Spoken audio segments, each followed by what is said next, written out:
Hey everyone, welcome back to another episode of the Freeskates Podcast. Today is a bit of a special episode because we got our friend Jack Knapek on the line today. He's been super active in the Instagram and Freeskates community in general for quite some time now, and he is going to tell you his Freeskate story and, you know, whatever else we end up talking about regarding Freeskates. So, welcome, Jack. Yeah, thanks for having me. Appreciate even the offer to share my story about how I've come to where I'm at with my free skating, and excited to dive on in. Awesome. So yeah, we can get right into it and just start way at the beginning, whenever that was. Yeah, so I got a little bit of stuff written down, like bullet points on a piece of paper, just in case I get lost here. But it all started back in like 2014. So my brother and a few of his buddies were attempting to just start off their free skating journey on the aluminum, the Freeline brand. Okay. Which I had no idea that the brand was even going under or anything like that at the time. It was just, I wanted to hop on them too. And I guess what happened with my brother's friend group was they kind of stopped attempting them after, one of the kids couldn't get it. Maybe two of the kids actually got it and kept going with it. But okay, I got my first pair off of one of the kids that failed to, or didn't want to progress any further, I should say, I guess, because everyone can do it. I know everyone can do it. It's just a matter of how much you put in. You know what I mean? Yes. So, and this is kind of a trend for me. Like my brothers will kind of give up on snowboarding or whatever, and I'll keep at it. I'll keep going. I'll do you know what I mean? I'm not going to give up and just put it down. So that's really what got me on them, is like I saw people giving up on them and I was like, no, this is definitely my thing. Like loved the ripstick. I loved the ripstick as a kid. I loved I don't know, it was something about it, and every free skater should be able to relate that there's just so many opportunities with the skates and combinations, variations. It's the limit. It's almost like a limitless possibilities with what you can do with them. But so that's what originally just attracted me to them. But I feel like every free skater should be able to relate to that. Yeah, they're definitely good for someone that likes a challenge, and it does take persistence. It's not for everyone, and you find that out pretty quick. I can say just for me personally, I never wanted to stop. I just fell in love with the skates, and that's what it takes for someone to keep going and keep at it. Yeah. And I just never stopped. So yeah, and so from 2014 to 15 and even into 2016, I was just kind of casually enjoying path riding and just changing up your pumping patterns almost. And I was just mastering how to accelerate at fast speed and then control your speed. And then I was even amazed at the skates when I was just riding them like a ripstick at how fast I could get accelerating within a split second or two. You know what I mean? You can get going on those things, cooking super fast. So that's what I've just fell in love with path riding. Just pumping was it was like shredding snow on concrete. There's nothing better than that. So little did I know, 2014, 15, and 16 were the years I subconsciously was building up all this leg muscle for what I didn't know was going to be once I took that skill set that I had of just riding like a ripstick to the skate park. That's when it kind of opened my eyes to oh my gosh, there's so many possibilities that I haven't been venturing into. Mm-hmm. And unfortunately 2017 was the year I broke my ankle. So I kind of had a pretty big setback for a few months there. Oh, wow. And I didn't really know if I could even hop back on the skates or not. Did you break your ankle on the free skates? Oh, no. This was a senior break in Mexico. Oh, okay. That's a story for a different time, though. Okay, no worries. Okay, I was curious because I've, a little bit of a tangent, but people always say they break their ankle, and I personally tell people I've never seen it happen. No, so this is what you'll love where I'm about to go with this then. Just wait. Okay. So after I had been in bed rest for whatever, a few months, I don't even remember the exact timeline, but that was around the same time I bought my first pair of JMKs. So I was just super excited to get back on the skates, and I had an upgraded pair. And I should tell you about the aluminum pairs. What I did notice when I was riding them is the wear and tear on the wheels after riding paths super aggressively would kind of make it so you could only ride them a specific way. Okay. So I realized that, and I mean, on top of that, you kind of burn through money when you don't rotate them, you know what I mean? Because you're just buying more and more wheels. So not only did I realize I need to go switch, but I realized the frame on the metal or the aluminum Freeline branded version, it was starting to bend the stronger I got with my riding. Like those aluminum frames are only so strong. Like they eventually bent, and then my wheels would hit the metal on the outsides of it. So honestly, it was a blessing to upgrade it to these things because they've saved me money. They've like improved my riding. I'm 100% like behind this company. It's best of the best free skates out there. I mean, there's a lot more reasons than just those two, but I love that it saved me money and just a way better performance because like you can't bend this truck. You can't. I mean, there's integrity in this build. For 100%. I personally have gotten my skates run over by a car not once but twice. Really? And nothing happened to the skates aside from one of the times the skate got caught under the wheel and got dragged for a while, and then it got spit out from the wheel. And the grip tape was understandably worn from grinding on the asphalt, and I think it was newly applied, so it started to slip off a little bit. But, you know, I just applied another piece of grip tape, and the skate itself, integrity-wise, was... Yeah, it's completely fine. Yeah, my first pair kind of looks kind of like Jeff's, how the edge is just completely worn down from all the throwbacks throwbacks, of course. And it's not quite to the point that Jeff's are at, but, like, I completely see how, like, these things last to the point where you can grind them down, like, halfway through and you can still ride them. Like, it's not... if you put edge guards on, you can keep your edges completely fine. But I almost love the noise that it makes when it's grinding, and it honestly is just more fun to know that you're using what you have. You know what I mean? Like I love using these to the point where I want to buy more. Like I remember whenever I got my second pair of these ones, I remember thinking that these almost were loose or something. But honestly, after putting new wheels in them, they're completely fine still.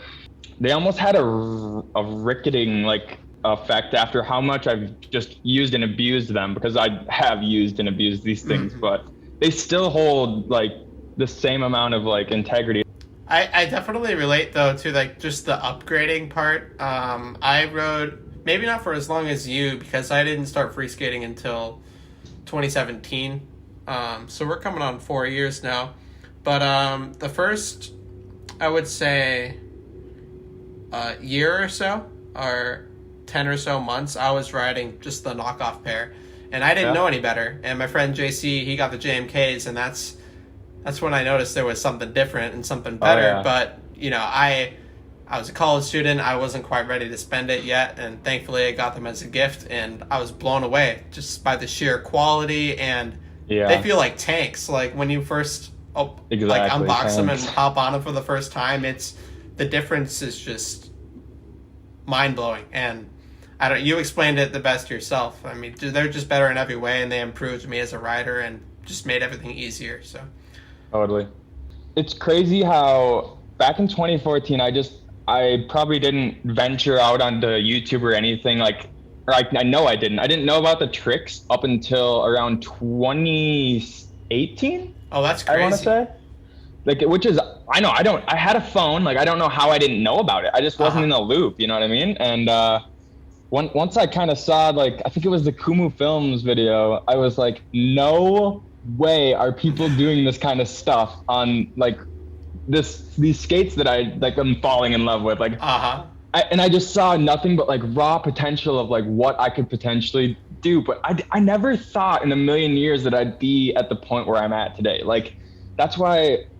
in 2019 when I first started doing my first 3 tricks are kind of really important for me too. I feel like a lot of free skaters will struggle with how to go about progressing with trick progression. And for me, I mean, I don't remember who exactly I was watching that kind of gave me the idea to do the throwbacks. But the first trick I ever learned was just a throwback, and then I 180'd out naturally. And I didn't even think of the 180 out as an extra trick. I just thought of it as going back to my regular stance, you know? Oh, yeah. So that alone just made me almost instantly like hooked on like trick progression. Like I wanted to learn how to do a switch throwback to do a trick to get back into my switch stance. And completing that when I first completed the throwback into switch stance and then switch throwback into your regular stance, it felt like a Rubik's Cube underneath my feet. That's the exact, like, I still remember thinking that exact thought when I did it. I was like, this feels like I'm doing a Rubik's Cube under my feet. It's like you're problem solving and reacting to interactions that you're doing. And there's nothing better than landing a few of your first tricks. That's, I guess, what I'm getting at there. I would agree. It's almost created a problem for me because I just love the feeling of landing something new. So I'll go after something. I'll grind until I get there, get it on film, and then I'll move on to the next thing. Which is a problem because I really should be working on the things individually, improving as I go. But there's something about just landing something new that's addicting. Yeah, I can say that for my latest trick, a switch dual kickflip. That is way beyond where I should be progressing, but I couldn't help but try it. And I landed it. I was like, I know how to do a dual now. Why don't I try it in my switch stance? It's essentially just like I remember when I first started learning switch, I would have a mental like helper. Like I would pretend like I'm looking my regular stance and just skating backwards with the muscle memory. So that really helped me learn how to do switch. So I thought, why don't I use that kind of a mindset in learning how to do a dual kickflip switch? So that translated way better than I thought it would. And it did take 25 attempts, probably, maybe 30, but it happened. Yeah, I would say I had a similar experience with the whole just mindset of when you're riding switch. If you think about it in, like, I don't know much about skateboarding, but you can do tricks in your fakie stance. Yeah. So if you just think like you're riding backwards and you're doing the trick fakie, but like your mindset is still focused on riding your regular direction, you're just moving a different way. And that's exactly what I'm talking about, yeah. Instead of acting like I'm suddenly regular, I'm still goofy, but I'm just riding backwards and I do a front foot kickflip just the same, which turns into a switch back foot kickflip. But it feels it feels right when I think about it, still on my normal stance. Exactly. I feel like I've used that kind of mindset to teach myself majority of the tricks that I have learned. But at the same time, I probably wouldn't have progressed as far as I have without following all the riders overseas in China, seeing all the insane amount of practice they put into all these tricks and seeing how they're all performed and giving tips. In some cases, like, it's cool to have people that are ahead of you giving you a helping hand in that sense. Yeah, that's it gives you something to work towards all the time. Like, yeah, no matter how good you get, for at least most free skaters in the world, there's always going to be someone that's doing stuff that you're not. It's better than you at certain things, and there's just always something to look forward to, which I love. Mm-hmm. This free skating has given me a skill set that I've been able to take to snowboarding, wake surfing, and I mean, I don't skateboard, but I could imagine this translates over to skateboarding in some ways. Mm-hmm.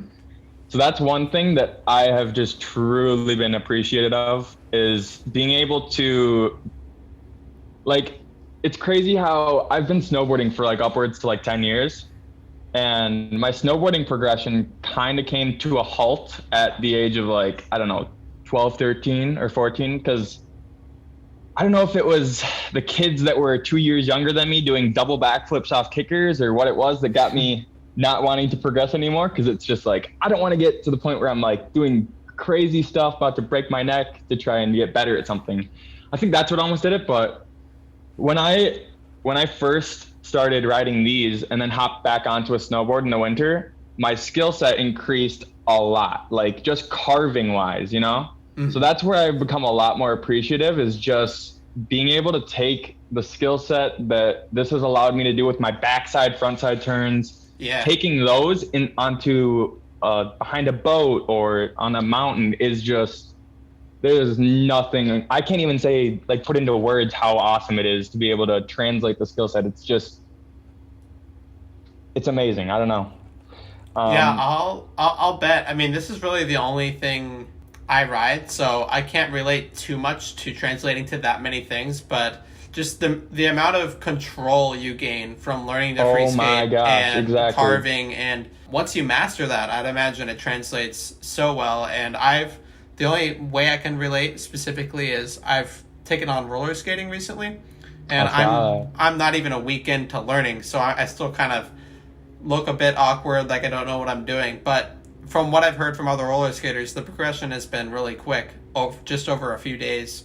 And you're thinking that might have came from your free skating a little bit? A little bit. I mean, it's a shift in balance from, like, you're used to your sideways stance. I've never really had the balance moving in this direction. Yeah, it's like skiing or whatever. Mm-hmm.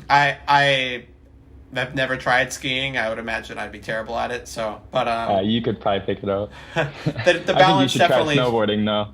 Yeah, snowboarding, I'd be very excited, especially with the carving and free skating and how you slow down and stuff. So the balance definitely translates. I should probably move into around, I guess we were talking about like 2019 when I kind of became obsessed with like trick progression, where like on an average day, you'd find me out in the street doing an Instagram live, probably for 2 hours straight, just trying to do whatever tricks I felt or whatever tricks came to mind, you know, like, and that's what's so fun about it is you can just kind of take it at your own pace, learn whatever trick you want and combine it with the tricks you already know. So there's an unlimited amount of fun to be had on these.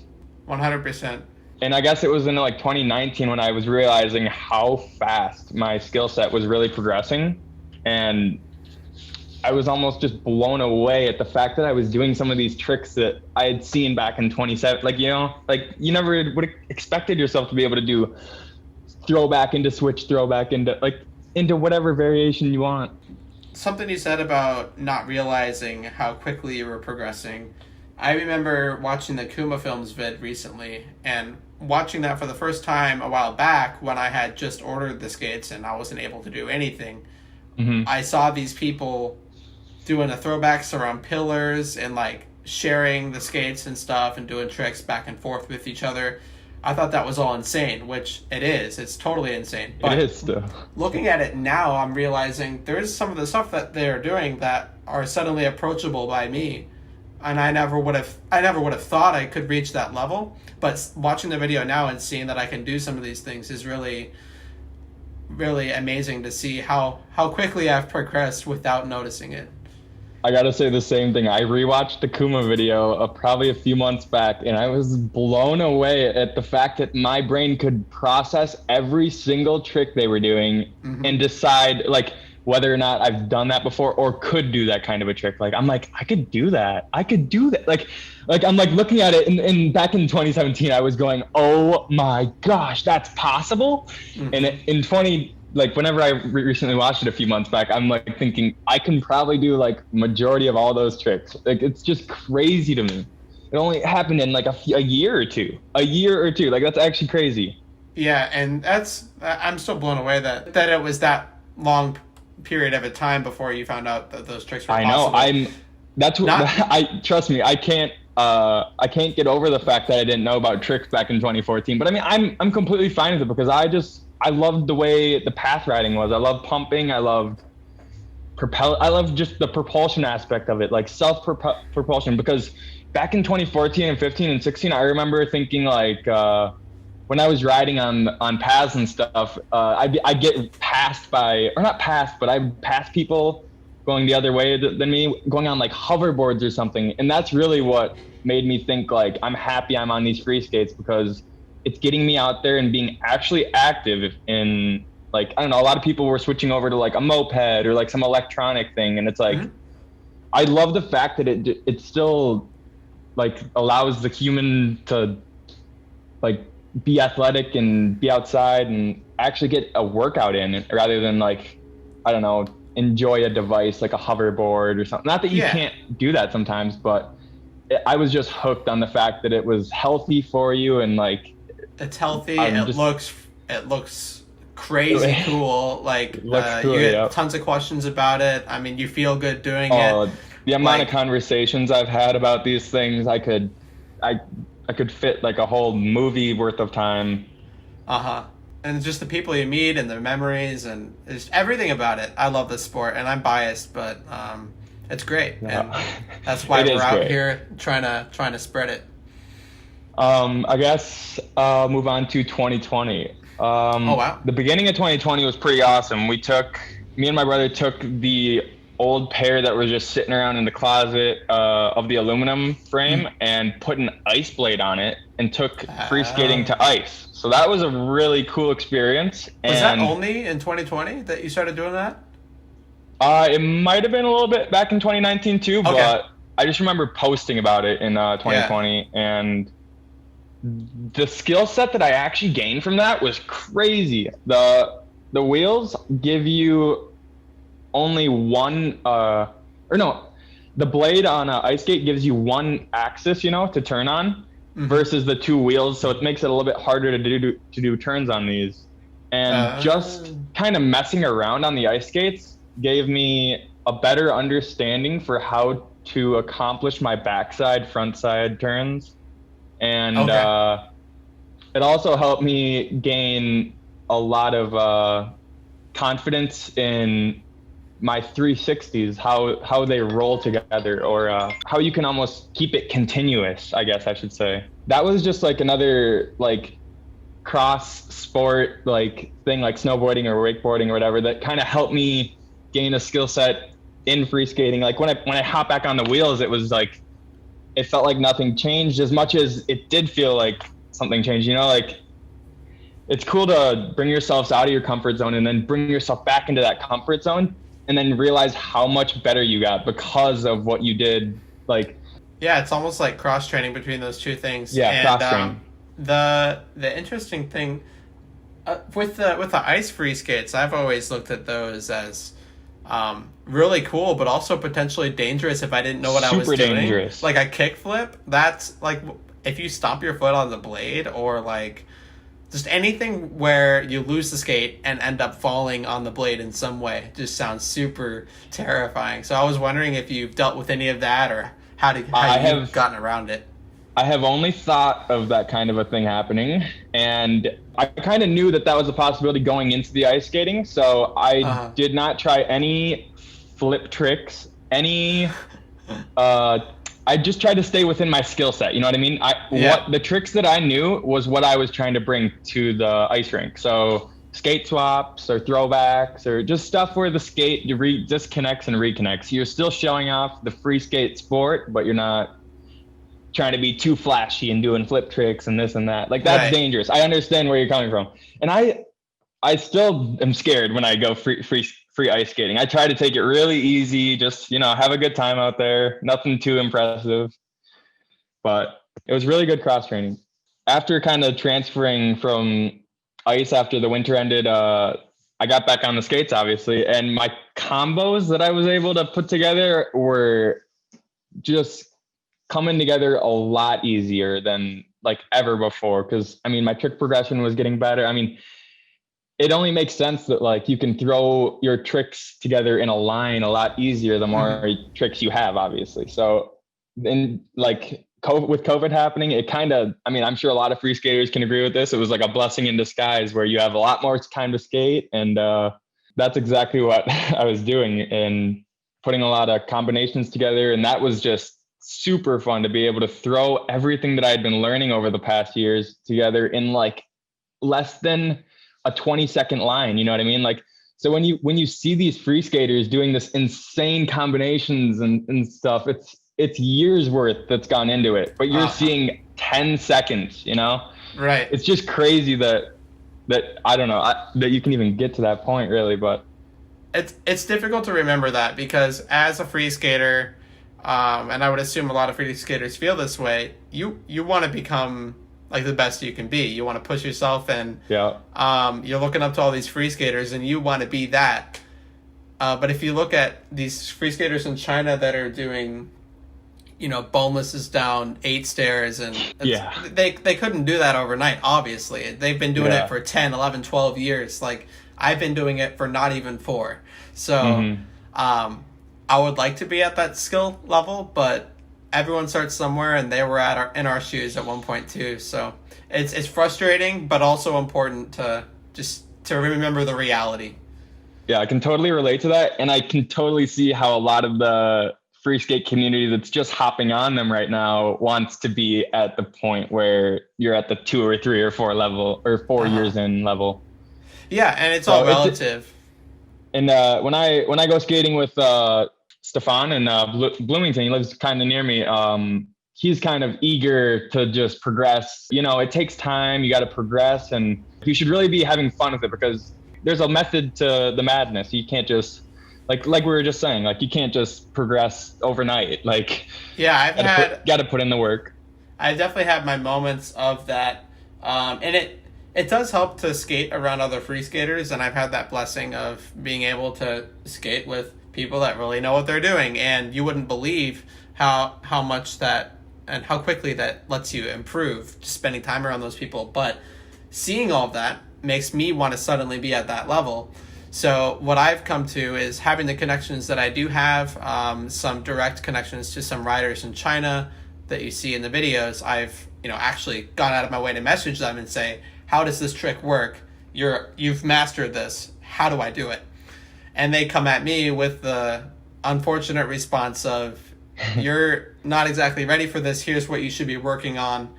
And if we want to be specific, it's like, dual kickflip switch it, which I'm starting to do, but I'm nowhere near consistent at. So the response when asking how to do that was working on something as simple as a switch it or riding switch. Okay, You can do that. Do a Tokyo. Now do a Tokyo and switch. Do all these things that involve getting yourself out of your comfort zone as far as just balance in general. Yeah, if you don't have full control over just basic balance and all these different positions, how can you expect to just bust out this trick every time that requires crazy control over what the skates are doing? It was Chi that I was having that conversation with. What he could have done is, just told me how to do it and left it at that. But I did appreciate the response of, it's better for you in the long run. It's better for me, and it's an honest answer of, I went through this too. You're not exactly ready for this. I had to practice this for years and do these basic things before even thinking about getting these consistent. Exactly. And now he's at that point, 10 or whatever years down the line where he can't do it every time. I think a lot of free skaters watching this will be able to relate to that, or it'll maybe even help them progress in their journey. So hopefully that helps. Yeah, everybody's at their own spot, and there's just always something to work towards. And like you said, the best thing is to have fun with it in the process. That's the most important thing. Honestly where I started. I was just enjoying the propulsion aspect of these things. But I guess going like midway into 2020 was when I really started learning how to do those flip tricks. And you're honestly kind of one of the reasons I started doing this too, because I saw you progressing to that level, and I was like, oh, that's crazy. I need to start doing these. And that's when I really started grinding at them. And it takes sometimes, every skater is going to be different, but for me, it took like a month to get like a consistent feel for like a lot of those tricks. And it came from like practicing stationary in my basement for, weeks on end, or not every day exactly, but you know what I mean? Like just practicing like what it takes, like stationary, to do some of these tricks in the first place, because doing them with speed to begin with, or practicing them with speed to begin with, can make you feel almost hopeless sometimes. Yeah. But it's the buildup of mechanics and the muscle memory that really allows you to be able to perform these tricks at a consistent rate. Yeah. So that's the goal for every free skater, I feel like, is to be able to get a lot of these tricks down consistently. And I guess that's really where I'm at now, end of 2020. Able to do a few of these dream tricks that I never thought I'd be able to do. And I'm more than happy to even just have the skill set, Yeah, it definitely takes time. Anybody that's been following kind of what I've been posting on Instagram knows I've been focusing on the same like 2 or 3 tricks this past entire year, and I've made a lot of progress, but at the same time they're nowhere near consistent. So that just goes to show, at least for my personal experience, this is going to take time if you want to pursue something like this. Flip tricks in general are insanely hard to get consistent, even down to a single kick flip. So it does take time. That applies to skateboarding too. Like any time where the board is going in a complete rotation and then you land back on it, there's so much room for error, and you got to be willing to be patient to see the final result of perfection, you know? Mm-hmm. Yeah, one of these days, this is kind of a tangent, but Jeff and I, a couple times, have had Freeskate Science episodes, which is how stuff works. I'd be interested to have a discussion about the Freeskate Science of the kickflip and how you can apply different kinds of pressure to the skate so that it flips a certain way. When you do like a kickflip change where it goes to the other foot, there's so many different things that you can do wrong or right in that situation, and how much you kick out, and just the science of the kickflip is something I'd like to, first of all, study a little more and get input on, because I don't even understand it, but it'd be a cool conversation to have. There's an art to it. There's like a perfect science behind how people line up their foot positioning and like momentum and pressure. Yeah, it's so interesting. It is. And it's so fine-tuned, and like the skateboarding thing is, there's so much room for error. And when I see people like June or Chi or Amin or whoever, Yuki, get it every time, the fact that they've dialed in that science and like figured it out is just mind-blowing to me, and I want to get to that level of understanding so badly. Yeah. But you know, it takes time and comfortability and just overall control. So yeah, it's cool to have just even a sliver of that understanding for yourself, you know, and every free skater can relate wherever they're at with their progression. And that's what's really cool about these free skates. It makes you into I don't know, like the more you ride them, the more you learn about them. So it's really cool. I don't really have much more. Moving on into 21, I just wrote, you know, I'm excited for what the future holds for free skating, whether that's competitions or if I could eventually get in, or like if there's eventually going to be like coaching or sponsors, or, you know what I mean? Like I'm excited to see where the free skating community like takes the sport, because that's really who's driving it forward. Really. Yeah, me too. 2020, as weird of a year it was a pretty good year for free skating, and there's been a lot of new faces and riders that are showing up. I mean, Michael Sly, you know, he's, you know, I learned the other day that he only started in 2020, and also that he's like this insane rollerblader as well. So yeah, actually crazy. At 12 years old, I guess you learn quick when you're young. I don't know. But all that to say, there's so many new faces that are showing up, and I'm sure the same is going to be, I hope the same is going to be true for 2021 even more so. Oh, I could only imagine. Yeah. So there's definitely going to be more opportunities opening up just in the world of free skating in general, and I'm as well excited to see where that takes the sport.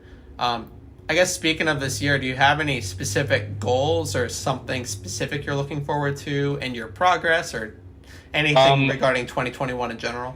Yeah, me and my buddy he didn't start free skating back in 2014. He started in like 2017, but me and him were maybe planning on coming down to meet up with you guys in San Diego. So that would be a cool road trip. That would be awesome. I am a huge advocate for making sure you're free skating with other people, regardless of who it is. I was free skating not alone, but only with a couple people for a very long time, that being JC and a few other friends from Iowa State. But when I came here for even a week to hang out with the guys here and then the riders in China, I didn't all of a sudden become this amazing free skater, but I have more ideas. I have more knowledge about the way certain tricks work just from watching people do them, and it's an experience skating with those kinds of people. So I'd recommend it, and I'm looking forward to you guys coming down. Yeah, I mean, other than that, maybe doing a second road trip just to skate parks all around the Midwest area, or even just all around the United States, just to see what we can find. That'd be a cool idea. I mean, I'm excited to see what more ideas I come up with. I mean, with where free skating could go and how you could make a career out of it. I have started posting like 1 or 2 YouTube videos, but starting to do maybe some video stuff with skate parks and all sorts of stuff like that maybe soon. That's all I got for what I wrote down. Anything else you want to talk about off the top of your head? Not really. I'm just, in general, looking forward to seeing what this year has to offer. Filming some content with the crew and just continuing to spread this wonderful sport. Couldn't ask you guys for are doing anything an more, awesome job of doing Thank you. day-to-day videos, putting out a ton of content for us to consume. You can definitely feel the passion you guys all have for the sport just through the videos, like throughout the writing and just the relationships you guys have all built. It's really cool to see. That's awesome to hear. Well, it's been an awesome time chatting with you, Jack. I've definitely learned a lot about you as a free skater and your story, and I'm sure the same is true for everyone watching or listening. So super happy I had this conversation, and thanks everybody for watching. I'll see you guys in the next video or podcast or whatever comes next. Cool. All right. See you, everybody.